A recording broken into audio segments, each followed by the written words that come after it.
Hello students, this is Dr. Pooja from Hygia Group of Institutions. Today I am going to take a new unit, that is unit 4th, and the topic is suppositories. These are the contents of suppositories: definition, types of suppositories, advantages, disadvantages, properties, and its types of suppository basis. Now come through one by one. What are suppository? Suppository is a preparation which is found in solid form. Suppository ऐसी preparation है जो कि solid form में obtained होती है, but it is readily melt able form. जो suppository होती है बच्चों, वो ऐसी प्रिपरेशंस होती हैं जो हम सॉलिड फॉर्म में बनाते हैं, बट ये इसकी जो कंसिस्टेंसी है वो सेमी सॉलिड भी होती है. ये सॉलिड और सेमी सॉलिड दोनों के बीच की एक प्रिपरेशन होती है, और इसे हम जब बॉडी में अप्लाई करते हैं तो ये बॉडी कैविटीज़ में जा कर के ये मेल्ट हो जाती है और अपना इफ़ेक्ट प्रोड्यूस करने लगती है. इस तरह की जो प्रिपरेशन है वो हमारी कहलाती हैं सपोजिटरीज़. आइए इसकी डेफिनेशन देख लेते हैं. डेफिनेशन क्या है? A solid but readily meltable cone और cylinder of usually medicated material for insertion into the body cavities. ये क्या होती है? ये जो प्रिपरेशन होती है ये सॉलिड बट मेल्टेबल कोन्स होते हैं, या सिलेंडर के फॉर्म में होती है, कोन के फॉर्म में या सिलेंडर के फॉर्म में ये प्रिपरेशन होती है. और ये प्रिपरेशन जो होती है हमें बॉडी कैविटीज़ में, जैसे कि रेक्टम है, हमारे जो यूरिनरी ट्रैक्ट होता है, जेनाइटल ट्रैक्ट होता है, और यूरिथ्रा, जो बॉडी कैविटीज़ हैं डिफरेंट हमारी, वहाँ पर इन्हें हम इंसर्ट करके इफ़ेक्ट के लिए और इसे हम देते हैं पेशेंट्स को. Right. So this is suppository. ये इस तरह की प्रिपरेशन है जिसे हम जनरली, ये मेल्ट एबल होती हैं, सॉलिड और सेमी सॉलिड के बीच की प्रिपरेशंस होती हैं, और ये प्रिपरेशंस हम बॉडी कैविटीज़ में इंसर्ट करके पेशेंट को देते हैं. Okay. Now next, there are some types of suppositories. हमारे पास कुछ सपोजिटरी के टाइप्स होते हैं जो हम मेडिकल टर्म्स में यूज़ करते हैं. सपोजिटरी को डिफरेंट टाइप्स में अकॉर्डिंग टू बॉडी पार्ट्स, जिस बॉडी पार्ट्स में वो यूज़ की जा रही हैं उसके अकॉर्डिंग सपोजिटरी के कुछ बच्चों टाइप्स होते हैं. जैसे कि फर्स्ट है हमारा rectal suppository. Rectal suppositories are those suppositories which are going to be inserted into the rectum. जो ह्यूमंस का जो रेक्टम पोर्शन होता है, जहाँ से हम फीसेस को पास करते हैं, वहाँ पर इन सपोजिटरीज़ को इंसर्ट किया जाता है उस कैविटी में. वैजाइनल सपोजिटरीज जनरली फीमेल्स को दिया जाता है. फीमेल्स के जो वैजाइनल पोर्शन होता है वहाँ से इस सपोजिटरीज़ को इंसर्ट करके बॉडी में इंटर किया जाता है. ओके, ताकि वो अपना इफेक्ट प्रोड्यूस कर सके. यूरेथ्रल सपोजिटरीज, जो यूरेथ्रल सपोजिटरीज है, जो ह्यूमंस का, मेल्स एंड फीमेल्स का जो यूरेथ्रल पोर्शन है, जहाँ से यूरिनरी ट्रैक्ट है, जहाँ से यूरिन पास होता है, उस एरिया से जो ये सपोजिटरीज है उसे हम पेशेंट को देते हैं. नेक्स्ट है हमारा नेज़ल सपोजिटरीज. नेज़ल सपोजिटरीज जो नेज़ल कैविटीज़ हैं, नोज़ है, वहाँ से उन सपोजिटरी को हम पेशेंट्स को देते हैं. Next one is ear cones. Ear cones क्या होते हैं? जो ईयर्स में हम सपोजिटरीज़ को ईयर में देते हैं कोन्स के फॉर्म में. इस तरह से कोन्स के फॉर्म में ये सपोजिटरीज़ होती हैं. इस फॉर्म में हम अगर पेशेंट्स को देते हैं तो इस तरह की जो प्रिपरेशंस हैं वो ईयर कोन्स कहलाती हैं. Okay. Now next is the advantages of suppositories. What are the basic advantages to give this the medications into this form of doses? तो सपोजिटरी को देने के लिए कौन कौन से वो एडवांटेजेस हैं जिसे हम सपोजिटरी के फॉर्म में पेशेंट्स को बच्चों प्रोवाइड करते हैं. नंबर 1 इसमें है हमारा oral route. Okay. Oral route preparations में जो ड्रग हम ओरली नहीं दे सकते हैं पेशेंट्स को, वो हम पेशेंट्स को सपोजिटरी के फॉर्म में दे सकते हैं. नेक्स्ट है हमारा पेशेंट्स जीआईटी प्रॉब्लम. जो गैस्ट्रो इंटेस्टाइनल ट्रैक्ट होता है, GIT means gastro intestinal tract. जो जीआईटी रूट्स हमारे होते हैं उसमें अगर कोई ड्रग जा कर के रिएक्ट कर रही है, किसी भी तरह का कोई एंजाइमेटिक डिग्रेडेशन हो रहा है, तो वहाँ पर हम पेशेंट्स को सपोजिटरी के फॉर्म में ड्रग्स को हम दे सकते हैं। नेक्स्ट है हमारा वेरी यंग, वेरी ओल्ड और मेंटली डिस्टर्ब्ड पेशेंट। जो बहुत ही छोटे बच्चे होते हैं या बहुत ही बूढ़े पेशेंट जो जीरियाट्रिक्स होते हैं, या मेंटली डिसबैलेंस्ड पेशेंट जो मेंटली डिस्टर्ब्ड होते हैं जो पेशेंट्स, उन्हें हम सपोजिटरी के फॉर्म में प्रिपरेशंस को दे सकते हैं। और ये ईजी मेथड होता है, एक्सेप्टेबिलिटी बढ़ जाती है इससे पेशेंट की। Drugs have GI side effects. वो ड्रग जो गैस्ट्रो इंटेस्टाइनल ट्रैक्ट में जाकर के जो माउथ से हम ओरली नहीं दे सकते हैं, उन्हें हम पेशेंट्स को सपोजिटरी के फॉर्म में देते हैं। क्यों? क्योंकि वो जो ड्रग्स हैं वो गैस्ट्रो इंटेस्टाइनल ट्रैक्ट में हमारे स्टमक में जा करके वो डिग्रेड होने के चांस होते हैं। इसलिए उन पेशेंट्स को हम डायरेक्टली बॉडी कैविटीज़ के थ्रू, जेनाइटल ट्रैक्ट के थ्रू, या आपका जो यूरिनरी ट्रैक्ट है, ओके, वहाँ पे उनके थ्रू हम पेशेंट्स को ये ड्रग देते हैं। नेक्स्ट, जो ड्रग गैस्ट्रो इंटेस्टाइनल ट्रैक्ट में नॉन स्टेबल होंगी, जो वहाँ पर स्टेबल नहीं होंगी, या जिनका पीएच चेंज हो जाएगा, या वो ड्रग्स जिनका एंजाइमेटिक डिग्रेडेशन हो जाएगा, उन पेशेंट्स को हम इस तरह के फॉर्म में, सपोजिटरी के फॉर्म में ड्रग्स को हम अपनी दे सकते हैं। नेक्स्ट है हमारा ड्रग का फर्स्ट पास मेटाबॉलिज्म। जो ड्रग है वो स्टमक में जा करके साइट ऑफ एक्शन पे ना जा करके उसके पहले ही स्टमक में डिग्रेड हो गई due to some enzymatic reaction और एसिडिक अटैक, तो उस तरह की जो प्रिपरेशंस होती है वो कहलाती है फर्स्ट पास मेटाबॉलिज्म। तो जो ड्रग है उसका अगर इस तरह के चांसेस होंगे तो उसको भी हम सपोजिटरी के फॉर्म में दे सकते हैं। ये इसका एक डिसएडवांटेज है, ये इसका एक एडवांटेज है। Drugs with an unacceptable taste can be administered. जिस ड्रग का टेस्ट अच्छा नहीं है, अनएक्सेप्टेबल है, पेशेंट एक्सेप्टेबिलिटी नहीं है ओरली, उसे हम, उसका एक बहुत अच्छा एडवांटेज है सपोजिटरी के फॉर्म में हम उस पेशेंट्स को वो ड्रग दे सकते हैं। And as well as drugs that may be abused as in suicide. जो ड्रग सुसाइड के केस में पेशेंट्स ले लेते हैं, जो ड्रग अब्यूज़ हो जाता है, उसको ओवरकम करने के लिए भी हम जब पेशेंट्स अनकॉन्शियस होने लगता है तो उस फॉर्म में भी हम तब सपोजिटरी की प्रिपरेशन बहुत ही यूज़फुल रहती है। क्योंकि पेशेंट को जब कॉन्शियस ही नहीं रहेगा, वो क्या ओरली ड्रग को लेगा। तो इस वजह से हम पेशेंट्स को एज ए इमरजेंसी के केस हम सपोजिटरी के फॉर्म में प्रिपरेशंस को दे सकते हैं। तो ये there are various lots of advantages for suppository के डोजेस फॉर्म्स के बहुत सारे एडवांटेजेस हैं जो ह्यूमंस के लिए बहुत ही इम्पॉर्टेंट हैं। Now next one is disadvantages. अब एडवांटेजेस हैं तो उसके डिसएडवांटेजेस भी होंगे जो प्रिपरेशन है। सपोजिटरी के कुछ यहाँ डिसएडवांटेजेस भी हैं, जैसे कि पहला है आपका म्यूकोसल इरिटेशन। जब हम इसको पेशेंट को बॉडी कैविटीज़ के थ्रू इंसर्ट करेंगे तो वहाँ पर कुछ इरिटेशन होगा। इस तरह की जो प्रॉब्लम्स है वो कुछ पेशेंट्स में आती हैं ड्यू टू अनएक्सेप्टेबिलिटी और म्यूकोसल इरिटेशन। म्यूकोसा, वहाँ पर जो म्यूकोसा है उनका, जो ड्रग बॉडी कैविटीज़ में के थ्रू जा रही है, जो वहाँ की जो स्किन है वो इरिटेशन कॉज करेगी। ये इसका एक डिसएडवांटेज है। The traditional issues feeling is also considerable. इसमें क्या होता है कि जो एक होता है कि पेशेंट्स क्या करते हैं, उन्हें पता है कि हमें ओरली ड्रग लेना है, बट अगर उन्हें किसी और रूट से ड्रग देने लगो तो वो उसके लिए रेडी नहीं होते हैं। तो इसलिए जो ट्रेडिशनल एक्सेप्टेबिलिटी है ड्रग को लेने की, वो भी इसका एक ड्रॉबैक है, इसका डिसएडवांटेज है। जनरली लोग पैसेडीज या वेजाइनल रूट्स या रेक्टल रूट्स के थ्रू मेडिकेशंस को नहीं लेना चाहते हैं, इसलिए ये भी एक इसका डिसएडवांटेज है। तो नेक्स्ट है हमारा लीकेज। ये जो ड्रग है, ये जो फॉर्मुलेशन है सपोजिटरी, क्योंकि इसमें बेसेस यूज़ होते हैं तो ये लीक करने के इसमें चांसेस रहते हैं।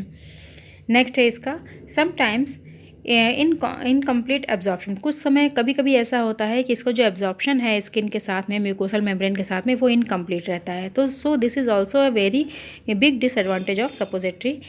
And next one is inter and intra subject variation. जो सब्जेक्ट है वो उसमें क्या होता है, जो इसको पेशेंट को दिया जा रहा है वहाँ पर ड्रग की पॉसिबिलिटी ऐसे कभी कभी होती है कि वो बॉडी के अंदर जा कर के अलग अलग इस तरह का इफ़ेक्ट शो करे। तो इस तरह का सब्जेक्ट में वेरिएशन आ जाता है, किसी भी तरह का कोई प्रॉब्लम आ सकती है। और भी सारे एडवांटेजेस है, डिसएडवांटेज, जैसे इसका प्रोसाइटिस, large scale production difficulty and it is costly, shelf life and GI state affect absorption।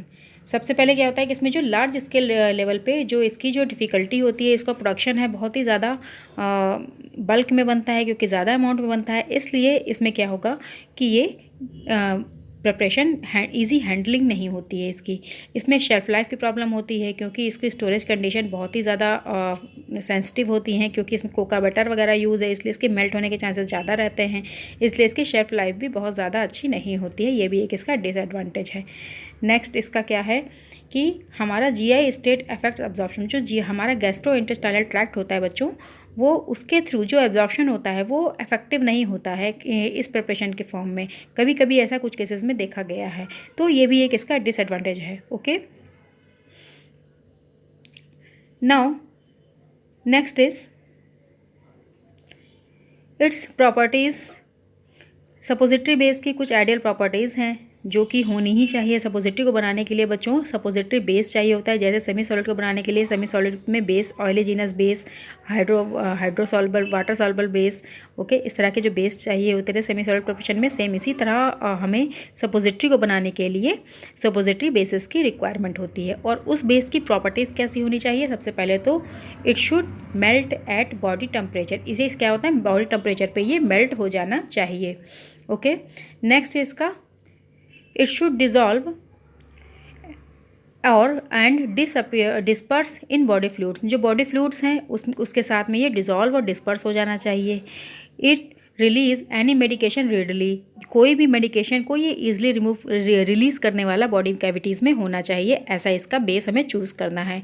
It retain it shape. जो इस शेप में हमने प्रिपरेशन को बनाया है वो उसकी शेप को मेंटेन करे। नॉन टॉक्सिक होना चाहिए, नॉन इरिटेंट होना चाहिए, स्टेबल होना चाहिए और साथ ही साथ कंपैटिबल विद ऑल मेडिकेशंस। जो भी मेडिकेशंस इसको सपोजिटरी के फॉर्म में दी जा रही हैं वो बेस उसके साथ में कंपैटिबल होना चाहिए सब। और next one is stable above it's melting point. इसका जो मेल्टिंग पॉइंट है उसके अबव स्टेबल होना चाहिए। साथ ही साथ ईजिली मोल्डेबल। ईजिली मोल्ड में जो सपोजिटरी का मोल्ड होता है बच्चों, उसके साथ में ये ईजिली मोल्ड होने वाली, बनने वाली होनी चाहिए, ऐसा बेस हमें चूज़ करना है। It should not adhere to the mould. और ये मोल्ड के साथ में जो वो मोल्ड जिसमें हम सपोजिटरी को बना रहे हैं, सांचा जिसे कहते हैं, उस सांचे के साथ में उस मोल्ड के में ये चिपकने वाली नहीं होना चाहिए। ऐसी प्रिपरेशन के लिए हम बेस को चूज़ करते हैं। ऐसी सारी प्रॉपर्टी हमारे सपोजिटरी बेस में होनी चाहिए। Okay, now next one is various types of suppository base. There are lots of types of suppository base. सबसे पहले तो हमारा होता है ऑयली बेस, जिसे हम ऑयलीजीनस बेस भी कहते हैं। Next is water soluble base, जिसे वाटर मिसिबल बेस भी कहते हैं या हाइड्रोफिलिक बेस भी कहते हैं। And next one is emulsifying और सिंथेटिक बेस। तो suppository base generally in three bases के साथ को कंसीडर करते हुए बनते हैं। सपोजिटरी में क्या होता है, जो बेसिक कंटेंट है वो हमारा बेस है, सपोजिटरी बेस। अगर वो हमारा सिलेक्शन सही होगा तो फॉर्मुलेशन भी डेफिनेटली सही बनेगी। आइए वन बाय वन देख लेते हैं इसको।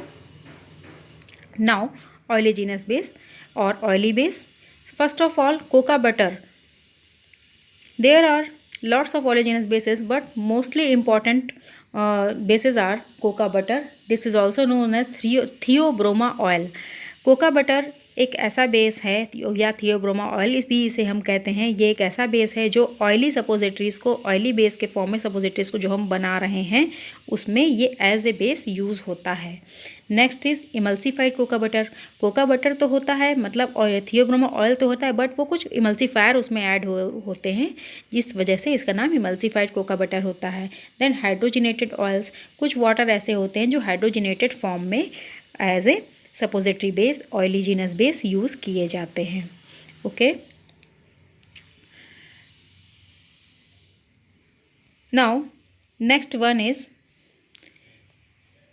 One by one suppositories and pessaries में यूज़ होने वाला जो बेस है थियोब्रोमा ऑयल। सबसे पहले तो हम इसके बारे में, थियोब्रोमा ऑयल के बारे में देख लेते हैं। ये क्या होता है थियोब्रोमा ऑयल या cocoa butter? It is yellowish white solid with an odour of chocolate and it is a mixture of glycerol esters of different unsaturated fatty acids. Generally, what is coca butter? It is a theobroma oil. It is yellowish white solid. ये yellow colour का, white colour का solid base होता है। ये semi solid form में available होता है, but दिखने में सॉलिड लगता है।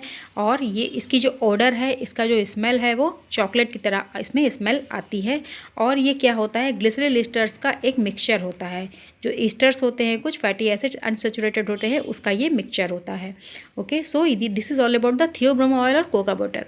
कोका बटर देखने में कैसा होता है, जिस तरह से बटर दिखता है उसी तरह से ये भी थियोब्रोमो ऑयल या कोका बटर भी देखने में होता है, येलोइश वाइट होता है और इसमें चॉकलेट की स्मेल आती रहती है। इस तरह का जो बेस होता है वो ऑयली जीनस बेस होता है, जो कि हमें सपोजिटरी बेस के फॉर्म में यूज़ करना है। Next one is advantages. अब इसका एडवांटेज देख लेते हैं कि जो कोका बटर है वो जनरली मोस्टली सपोजिटरीज में बच्चों कोका बटर का यूज़ होता है for as a base ingredient for the preparation of suppository. Now अब इसके कुछ एडवांटेज हैं जिसकी वजह से ये यूज़ होता है। क्या है? Melting just below the body temperature. जो बॉडी टेम्परेचर है हमारा, उस बॉडी टेम्परेचर के जस्ट नीचे के टेम्परेचर पे ये मेल्ट हो जाता है। ठीक, ये हमारा जो बॉडी टेम्परेचर है उस पर ही ये मेल्ट हो जाएगा। साथ ही साथ इसकी जो एक और एडवांटेज है वो है maintaining its solidity at usual room temperature. ये रूम टेम्परेचर पर अपनी सॉलिडिटी को मेंटेन करके रखा होता है। क्यों? इसलिए ये इसका एक एडवांटेज, इसमें जो शेप है मेंटेन रहता है प्रिपरेशन का। Readily liquefy on heating and solidify on cooling. Generally ये जो कोका बटर है इसकी टेंडेंसी ऐसी होती है कि जब फॉर्मुलेशन कोका बटर के फॉर्म में बनाई जाती है, कोका बटर के साथ मिला करके बनाई जाती है, तो ये लिक्विफाई हो जाता है हीट करने पर और सॉलिडिफाई हो जाता है कूल करने पर। तो ये भी एक इसका बेसिक एडवांटेज है। मीन्स जो प्रिपरेशन है सपोजिटरी को, उसकी शेप को मेंटेन करना एक बहुत बड़ा चैलेंज होता है, जिसको कि कोका बटर फुलफिल करता है।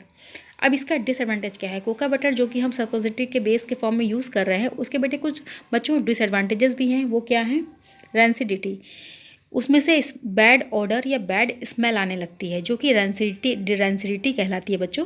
रेंसिडिटी के कारण से क्या होता है कि मान लीजिए जब हम सपोज करते हैं ऑयल है अगर कोई, उसे हम काफ़ी दिनों तक अगर खुला रख देते हैं तो क्या होता है उसमें से एक अजीब सी स्मेल आने लगती है। यही स्मेल कहलाती है रेंसिडिटी। ऑक्सीडेशन हो जाता है उसमें ऑयल में फैटी एसिड्स का, तो ये प्रॉब्लम भी इसमें आ जाती है। Stick to mould. कभी कभी क्या होता है कि सपोजिटरी को बनाने के लिए बच्चों जो मोल्ड यूज़ किए जाते हैं, उस मोल्ड में ये सपोजिटरी जा करके स्टिक कर जाती है। तो जब ये स्टिक क्यों? क्योंकि इसमें जो बेस है वो स्टिक प्रॉपर्टी का होता है कि वो उसमें स्टिक कर जाए, इसलिए इसकी ये एक डिसएडवांटेज भी है। Leakage from body cavity. Body cavities में जैसे ही इसको इंसर्ट करोगे तो ये क्या करेगा, कभी कभी बाहर रिमूव आउट हो जाता है, लीकेज करने लगता है, लीक हो जाता है। और कोका बटर ये बहुत कॉस्टली भी होता है, इसलिए ये भी एक इसका डिसएडवांटेज है। Immiscible with body fluids. ये कभी कभी क्या होता है कि जो हमारे म्यूकस मेम्ब्रेन के जो फ्लूइड्स होते हैं, बॉडी कैविटीज़ के जो फ्लूइड्स होते हैं, उसके साथ में ये इमिसिबल होता है, मिक्स नहीं होता है ठीक से, जिसकी वजह से ड्रग के रिलीज़ में प्रॉब्लम आने लगती है। तो ये भी एक इसका बहुत ही बड़ा डिसएडवांटेज है। ओके, इसमें जो क्लोरल हाइड्रेट है, लैक्टिक एसिड है, वो इसे लिक्विफाई कर देते हैं। जनरली हम ड्रग के फॉर्म में क्लोरल हाइड्रेट या लैक्टिक एसिड जब यूज़ करते हैं कोका बटर के साथ में बना करके, तो ये क्या करेगा, कोका बटर को ये रिप्लेस कर देगा, ये इसको लिक्विफाई करने का काम करेगा। तो इस तरह से इसके क्लोरल हाइड्रेट और लैक्टिक एसिड के साथ में कभी भी हम कोका बटर की प्रिपरेशन को, कोका बटर के बेस को नहीं चूज़ करते हैं for the formulation of the suppository, right. Now next is emulsified coca butter और emulsified theobroma oil। Oleaginous base का सेकंड बेस हम पढ़ने जा रहे हैं emulsified cocoa butter. Emulsified theobroma oil और emulsified cocoa butter may be used as a base when large quantities of aqueous solutions are to be incorporated। जब large quantity में aqueous solutions की हमें ज़रूरत होगी तब हम थियोब्रोमा ऑयल या इमल्सिफाइड थियोब्रोमा ऑयल का यूज़ करेंगे।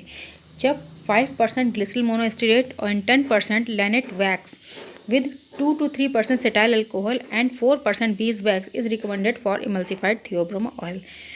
5% glycerol monoacetate, 10% lannate wax and 2 to 3% cetyl alcohol and 4% beeswax को लेकर के हम जब मिक्स करते हैं तब हमें emulsified theobroma oil बनता है।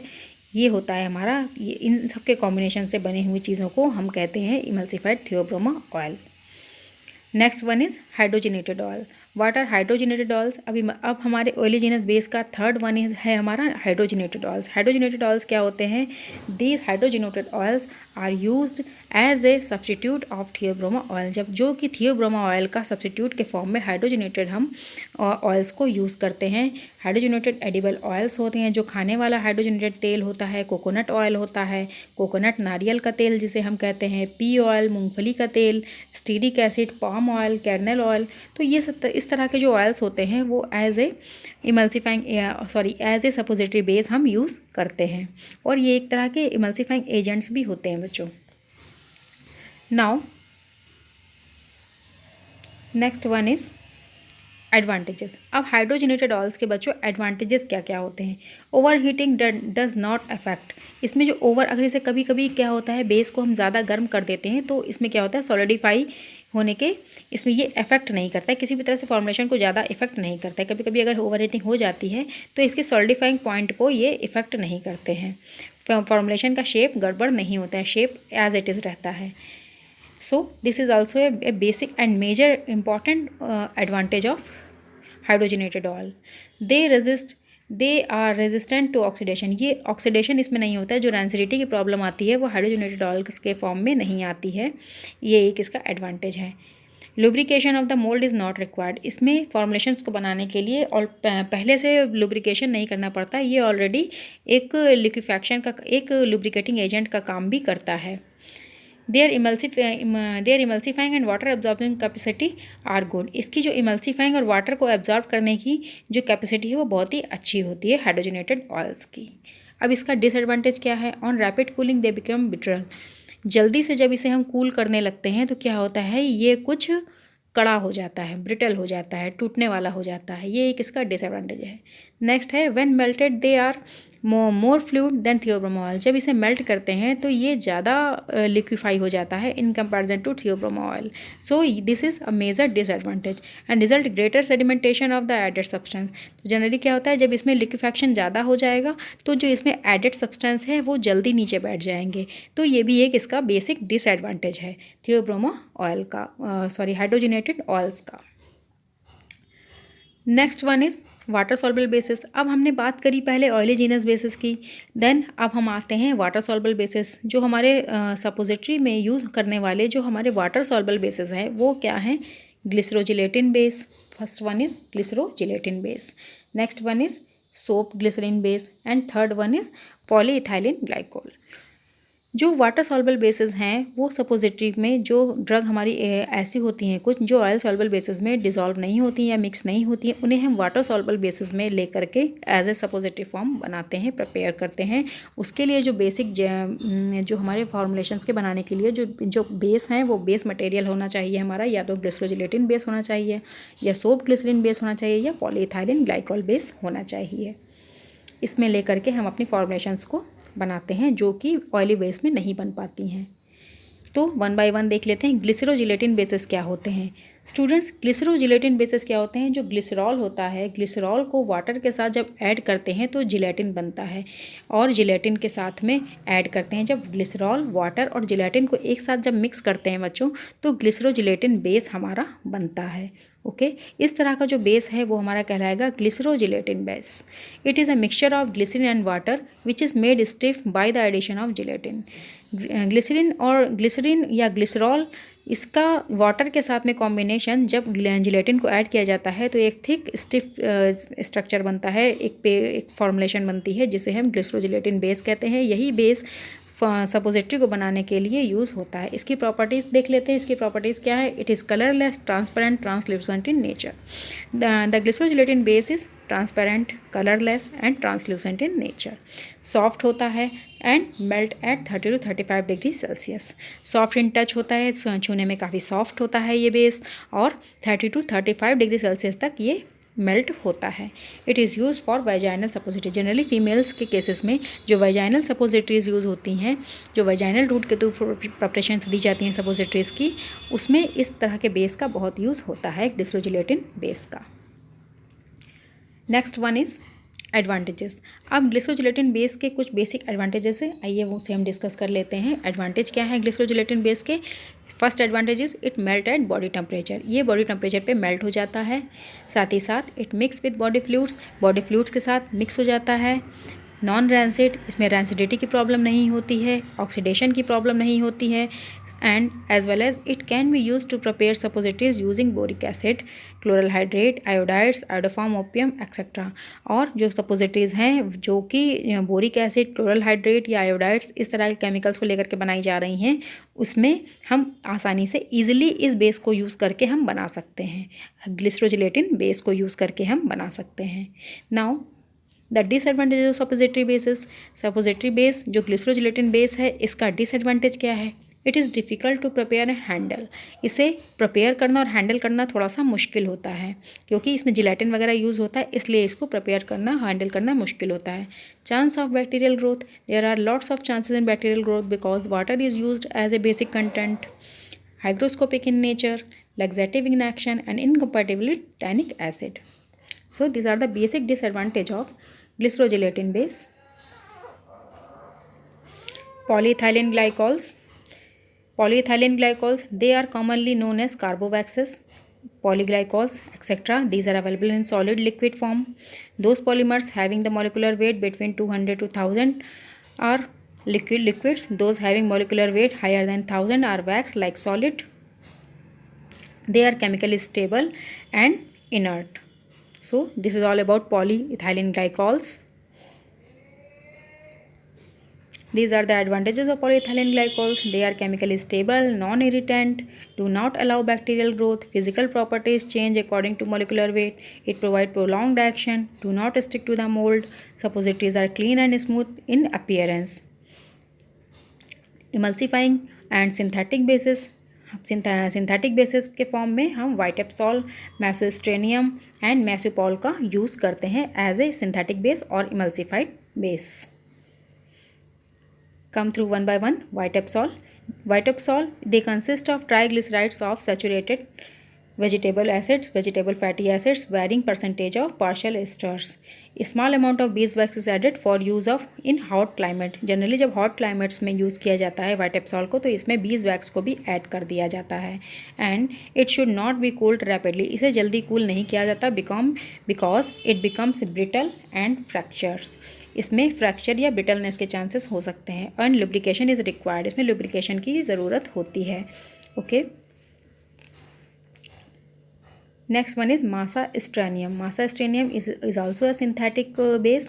It is a mixture of mono, di and triglycerides. It is white, brittle, almost odorless and tasteless. Melting point is 33.5 to 35.5 degrees Celsius. They are available in various grades. These are the references. So this is all about the suppositories, suppository base, suppositories definition, etc. Thank you.